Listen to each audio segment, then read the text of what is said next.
Ainulaadne kingituste komplekt Ott Tänakult. Osale ja võida eksklusiivseid kingitusi. Ott Tänak, laupäeva pärastlõunal võitsid kõik 3 kiiruskatset, venitasid vahe 43,6 sekundi peale. Tundub, et sul on lennurežiim taas sees. Ei, siin ei ole lennurežiimi, eks täna iseenesest on olnud positiivne päev, et hommikust peale, ma arvan, rajapositsioon kindlasti aitas palju ja ütleme nii, siis tuttavama auto käitumine ka kindlasti aitas kaasa, et suures pildis ma arvan palju asju, mis olid täna meie kasuks.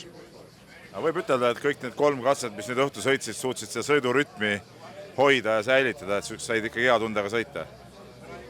No, me sõitsime oma rütmiga, mis me täna terve päeva olime sõitnud ja ma arvan, et see oli ka mõistlik, et pealelõunal iseenesest kindlasti oli kohti, mis võib-olla ei olnud väga heas seisus, aga suuresti ma ütleks, et pealelõunal lahtisi kive ja kõiki üllatusi oli võib-olla isegi vähem, et olud olid tegelikult suht okeid.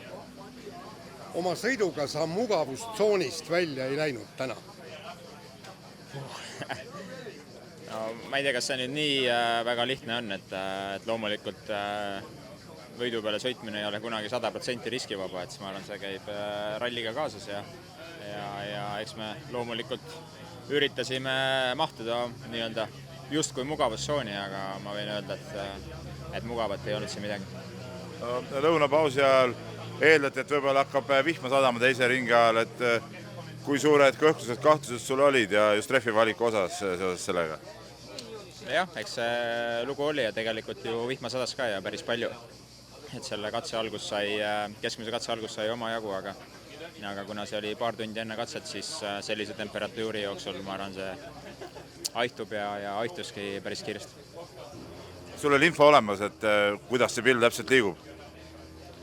Ma arvan, näikese pilvi, selliseid thunderstormi kunagi ei tea ette, et need ühes kohas tekivad ja siis tulevad tühjaks ja kaovad ära, et eks Hannesel loomulikult oli väga raske seda ennustada, et ma arvan, lõpuks ta ennustaski kõike õigesti, aga ma arvan, et meie sisetunne oli ka õige, et see kuivab ära ja sealt midagi maha ei jää. Mis oli, see oli. Räägi homsest. Kui keerulised need katsed on? Esimene ja siis ka 3. katse olevat uus. Jah, üks katse on uus ja ma ei tea, üks selle ralli kõige pikimaid, et üldse homme on päris pikad ja keerulised katsed. Et lihtne kindlasti see olema, et tõsine tööpäev. Esimene on jah, üliaeglane ja väga pikk. Ja teine see Power State siis põhimõtteliselt 2 korda on Tarsani katse, mis alati on olnud väga karm. Et jah, palju on kindlasti veel teha.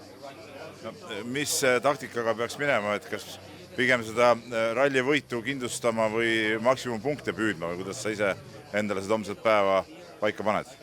Ma arvan, maksimumpunkte eraldi üritama ei ole mõtet kindlasti minna, aga ma arvan, selleks, et seda ralli võitugi vormistada, on kindlasti vaja omajagu teha, et see läbi kruisimisega seda ka ei juhtu, ma arvan.